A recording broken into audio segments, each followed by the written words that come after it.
Hello মা, আমার চাকরি হয়েছে, আমার অফিসের অনেক বড় গাড়ি। মা, বস ডাকছে। মা, তোমাকে পরে ফোন দিচ্ছি।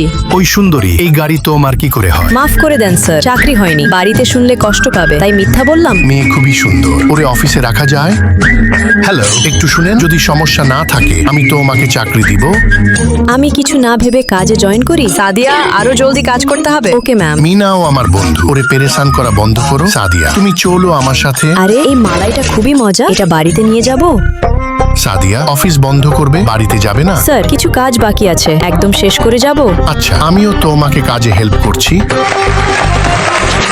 সাদিয়া, যাও স্যারের জন্য কিছু নিয়ে আসো। তোমার মাথা খারাপ কি? এনেছো? ইয়ার, মেয়েটা কি করছে? আরে ওয়াও, এটা খেতে খুবই মজা। সাদিয়া, স্যাম্পল এনে দেখাও স্যারকে। হ্যাঁ, আনতেছি। সাদিয়া, বাচ্চাদের খাবার কেন এনেছো? আরে এগুলাও খেতে খুবই মজা। সাদিয়া, ক্লায়েন্টের সাথে কি করছে সবাইকে দেখাবো। সাদিয়া, তোমার ভালো কাজের জন্য প্রমোশন লেটার। 1 মিনিট স্যার, কিছু বলতে চাই। বন্ধুরা, কমেন্টে বাবা লিখে লাইক এবং চ্যানেল সাবস্ক্রাইব করে দিও।